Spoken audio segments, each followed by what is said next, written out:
Kita nyo ba yan? Guys, no? Mga madam and sir, no? Sa labas ng bansa, no? Kita nyo ba yan? No? Ito ay napakalakas talaga ito na hango po sa Pedro Pinduco. Alam nyo ba, marami na po itong tumatanong, no? Pero hanggang ngayon ay wala pa nakuha, hindi pa rin nakuha, no? Ito ay medyo mabigat, ha? Kasi kita nyo naman, no? Ang disenyo, no? Hindi yan basta-basta, no? Meron Holy Trinity, oh. Yan. Siyempre, ang mga buko na yan, napakalakas, no? Ito ay magamit yung pandipinsa sa sarili, maging swerte sa trabaho, sa negosyo, merong kakayahan, kabal at kunat sa katawan. Yan. At meron pala tayo, ha? Ito po ay tinatawag na tari ng manok, ha? O likit. Ito ay pampaswerte, no? Sa lahat ng sabong. Kayo ay merong manok, no? Kayo ay nagsasabong, ilagay lang ito sa paa ng manok. Ito ay tinatawag na tari, ha? Kaya meron tayong 2 piraso, no? At ito naman, ito po ay tinatawag na nyug na isang mata talaga. Yan. Tingnan nyo ang kanyang puwito. Yan.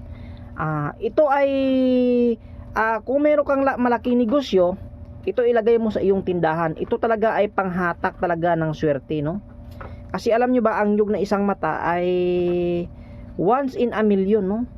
Sa 1,000,000, swerte ka na makahanap ka ng nyug na isa talaga ang mata. Yan, legit yan guys, oh. Yan, legit yan. Nyug na isang mata talaga yan. Yan. Yan, tingnan nyo. Kaya kung meron ka nito, nako, ikaw na ang pinakamaswerteng tao sa buong mundo, no? Alam nyo ba, ibang mga negosyante, no, ng malalaking mga negosyante, ay meron sila tinatanging mutya. Ito po ang kanilang mutya na hinahawakan. Nyug talaga na isang mata, no? Kahit i-search nyo dyan sa YouTube, no? Alam nyo kasi ang nyug na isang mata, kaya yan maswerte kasi ang nyug ay madami ka dyan benefits makukuha. Pwede mong gawing bahay, dyan ka kumukuha ng suka, no?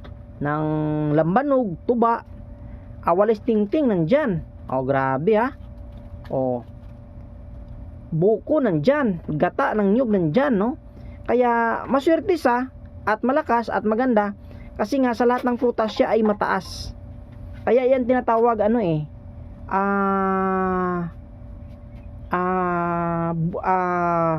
yan ay tinatawag na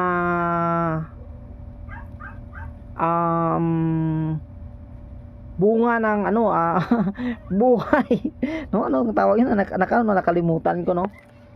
Kaya ito ang nyug na isang mata ay tinatawag na tree of life, no? Kahit i-search nyo dyan, o puno ng buhay, no? Yan.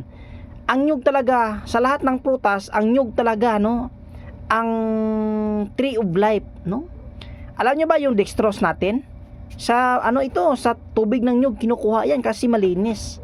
Kaya tinatawag ulit na tree of life o puno ng buhay. Kalain nyo, ha?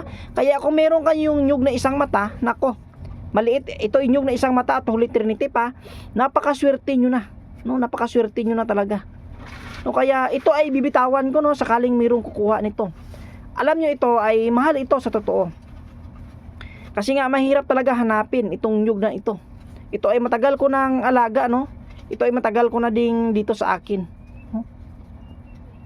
Kaya kung merong kukuha, ito ay papakawalan ko. Akalain nyo, ha? Grabe ang lakas ng nyug ng isang mata. Grabe ito, no? Maghatak ng swerte. Kasi ako kung bibitawan ko ito, kasi matagalan sa akin, meron pa naman ito na darating, no, sa akin.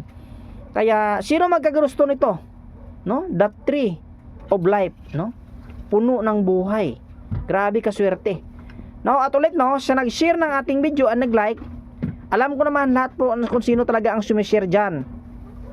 Kaya balang araw, sa sunod na araw, ilista ko inyong pangalan, basta i-share nyo lang ang video natin. Nako, mamimigay po tayo ng kagamitan. Madami tayong kagamitan, ha. Kaya ulit, ha, ito ay papakawalan ko sakaling mayroong kuha. Kaya sa mga international dyan, ako, email nyo na ito. Pambihira lang po ito, no? Kahit wala kang negosyo, ilagay mo lang sa inyong bahay. Napakaswerte ito. Grabe ito, maghatid ng swerte.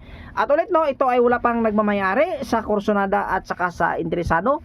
At ulit, ito kung nakakaintindi kayo sa aking sinasabi, ako talaga ay hindi po ang nangangialam sa mga kapwa nating mga antingero o mga gamot dyan. Hindi po ako kumukomment ng masama, no, kasi isa akong antingero.